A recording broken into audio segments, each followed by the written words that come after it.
खरात प्रकरणातील एक महत्वाची कडी शिवनिका ट्रस्टचे वन ऑफ दी संचालक शेळके यांचा अपघाती मृत्यू झाल्याची बातमी ही अत्यंत धक्कादायक आहे। मला ही गोष्ट खरं तर अविश्वसनीय वाटते, मात्र गेल्या अनेक दिवसांपासून ज्या अनेक नेत्यांनी ही शक्यता आणि ही भीती वर्तवली होती की खरातच्या जीवाला धोका असू शकतो, ती आजची जी घटना घडली त्याने या शक्यतेला अधिक जास्त ठळक पद्धतीने अधोरेखित केलं जातंय। कदाचित खरात प्रकरणातली काही सत्यच बाहेर येऊ नयेत असं काही लोकांना वाटतंय का? आणि असं असेल आणि तरीही SIT अजूनही तपासाची गती वाढवत नसेल आणि या लोकांच्या चौकशा होत नसतील तर अजून जास्त संशयाचं धुकं वाढत चाललंय। शेळके हा गुन्हेगारच होता की नव्हता हे कायद्याने ठरवलं असतं।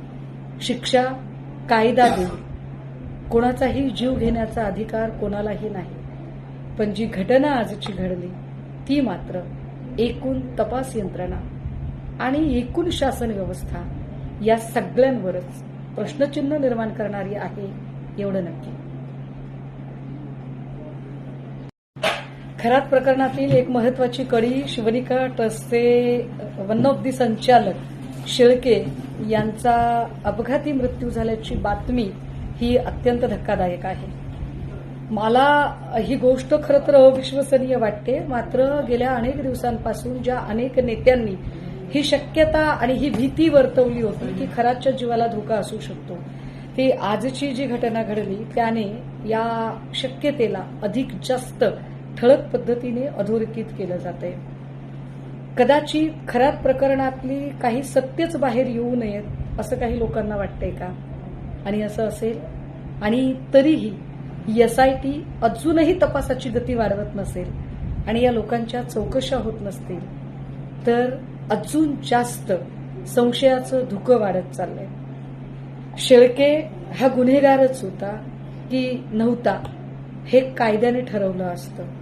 शिक्षा कायदा देईल, कोणाचाही जीव घेण्याचा अधिकार कोणालाही नाही, पण जी घटना आजची घडली ती मात्र एकूण तपास यंत्रणा आणि एकूण शासन व्यवस्था या सगळ्यांवरच प्रश्नचिन्ह निर्माण करणारी आहे एवढं नक्की।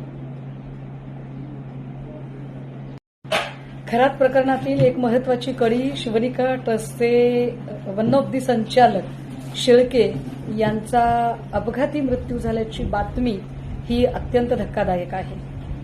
मला ही गोष्ट खरं तर अविश्वसनीय वाटते, मात्र गेल्या अनेक दिवसांपासून ज्या अनेक नेत्यांनी ही शक्यता आणि ही भीती वर्तवली होती की खरातच्या जीवाला धोका असू शकतो, ती आजची जी घटना घडली त्याने या शक्यतेला अधिक जास्त ठळक पद्धतीने अधोरेखित केलं जातंय। कदाचित खरात प्रकरणातली काही सत्यच बाहेर येऊ नयेत असं काही लोकांना वाटतंय का?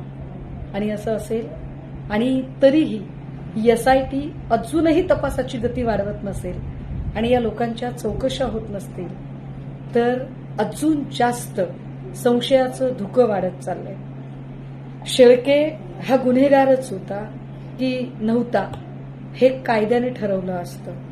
शिक्षा कायदा देईल, कोणाचाही जीव घेण्याचा अधिकार कोणालाही नाही, पण जी घटना आजची घडली ती मात्र एकूण तपास यंत्रणा आणि एकूण शासन व्यवस्था या सगळ्यांवरच प्रश्नचिन्ह निर्माण करणारी आहे एवढं नक्की।